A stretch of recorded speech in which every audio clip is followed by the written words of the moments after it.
My name's Clay. I'm part of the program staff here at the Other Side Academy. My name is Sharon Nelson. I am a director here at the Other Side Academy. My name is Diego. I'm a manager staff member at the Other Side Academy. My name's Chris. I'm a director here at the Other Side Academy. My name is Tori Dixon. I was a drug addict for about 15 years. I've been clean for about 7 years, and I am a senior manager here at the Other Side Academy. My name is John Branham. Been clean for 6 years. I was having an addiction for 10 years, and I am program staff / supervisor of construction company here at the Other Side Academy. My name's Letty, and I am a staff member here at the Other Side Academy. I do the legal. I help bring people in from jail. I'm in charge of, setting up the court dates and making sure people get there, making sure we contact the probation officers, basically getting you from jail to here. I'm also help run the women's program. We have about 10 women here right now, trying to help them become strong, independent women with a purpose and a voice, trying to help them love themselves and believe in themselves. I was a student for 4.5 years before becoming a staff member. I would have never imagined being at a program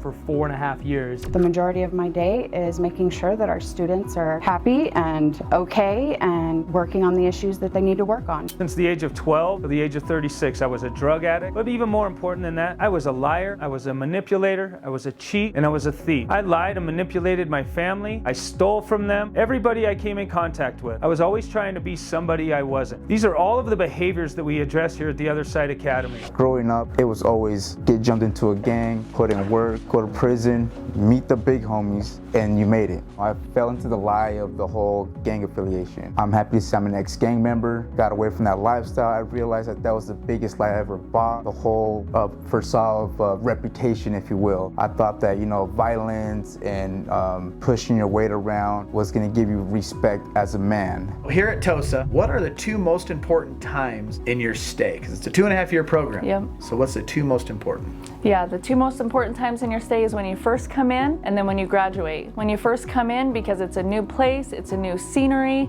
you're just trying to, level and just land and gain your sea legs and be stable, learning the process and acclimating in. And then when you leave the Other Side Academy and you graduate and going into society and still having, those boundaries and the integrity and the foundation that you've built to go on and to live life in society. Here at the Other Side Academy, what are the vocational training schools and what do the students learn? We can learn anything from property manager to automotive. We have a culinary department. We also have in-kind donations department, warehouse and storage. They learn how to have accountability, integrity, how to be honest. They learn how to build a good foundation, how to be able to communicate with the outside world. So you help people when they join this program with their legal issues? Yes. How does that work? When coming here, people will still have open court cases, still be on probation, still owe fines. The deal is they come here and we want them to put their life on hold for 2.5 years. We want to be able to give them the peace of mind to know that we just need you to work on yourself and everything else we will take care of. Probation, court date. And when you get sentenced to the Other Side Academy, we ask if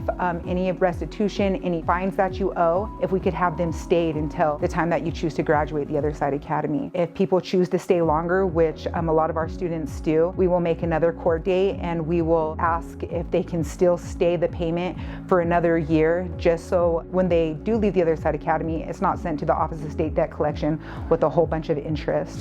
So people join your academy and obviously some of them have children. Yep. What is the process with that? Yeah, so, with us hurting our children for as long as we have and, kicking them down the street for somebody else to raise. For me personally, the state, raised my kids for a while until they were adopted. And coming to the Other Side Academy, there isn't any integration with the children. You just want to build you want to build the foundation for yourself and be good with you. And then when you graduate the Other Side Academy, or if you choose to stay longer, we'll help that process with integrating with your children. Because you can be anybody at a program. You can obey the rules, you can have boundaries, you can have integrity. The most important piece is when you leave and see if you're still stable on those feet and you don't waver on your boundaries and integrity. What does the interview process look like and why is it such a long 2.5-year program? The interview process is very rigorous. We dive into all kinds of things, medical issues, work history, how many times have you been incarcerated, how many times you've been in jail, the patterns that they have formed in their life. We try to make them see those patterns. We want to know know if they're going to be a good fit for us and if we're a good fit for them. We just want to make sure we find the person the help that they need, whether it's here or somewhere else. So you're the department head of the moving company. Correct. What does a typical day look like here for you, and what could people expect when they come to the Other Side Academy? When you first write us and we accept you, we are a working facility. You're not going to sit down and talk about relapse preventions. You're not going to talk about your feelings or anything like that, because that doesn't really mean anything. We focus on actually doing the right things. The way your typical day will look like as a freshman, you'll first start off, it's just like a school, freshman, sophomore, senior, and junior. Freshman, we have a roll call, family meeting in the mornings.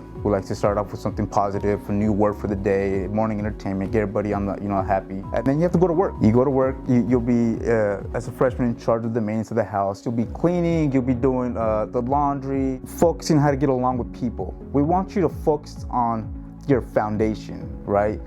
You want to start to focus on being accountable, telling the truth, practicing all that stuff. So at one point you graduate from freshman into a sophomore and you're trusted and you build that foundation, we'll put you in one of our social enterprises that we have. Moving company, thrift store, construction, food service, corporate development, and then we'll place you wherever the house seems you fit. You took a drug addict, right? He's a liar, cheater, manipulator, hurts people physically, mentally, and emotionally. They're incarcerated. The drugs ain't there, but guess what? They still aren't. They're still a liar, cheater, manipulator. They're still hurting people physically, mentally, and emotionally. So the drugs is never our issue. We just use that to cope with our shame. We use it to cope with life because we don't like the person, the ugliness that we became. So we don't like to focus on the drug. We want to focus on who you really are.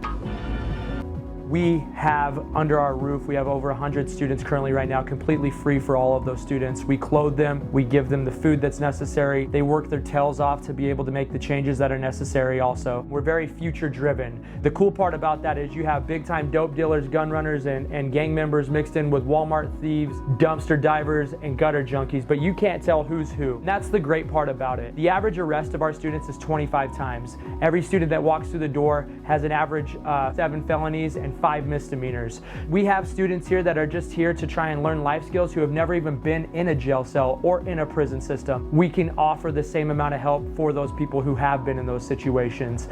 For me, I was looking at 20 years before coming here. Now I'm here and I've completely changed my life. Where are you guys located? We have 2 locations. Our first location is downtown Salt Lake, right off 7th East and 1st South, and our second location is in Denver. How can people get a hold of you here in Salt Lake? If you're in jail, you can just write us a letter and ask us for an interview. If you're on the streets, you can just walk in, take a seat on our bench, and just say you want something different. I'm Letty. I'm a recovering addict, and I am legal coordinator here at the Other Side Academy. My name is John. I'm a recovering addict, and I'm program staff here at the Other Side Academy. My name's Tori Dixon. I'm a recovering addict, and I'm a senior manager here at the Other Side Academy. My name's Chris. I'm a recovering addict and I'm a director at the Other Side Academy. My name is Diego. I'm a recovering addict, and I'm a member of the Other Side Academy. My name is Sharon Nelson. I'm a recovering addict and I'm a director here at the Other Side Academy. My name's Clay. I am a recovering addict. I'm part of the program staff here at the Other Side Academy.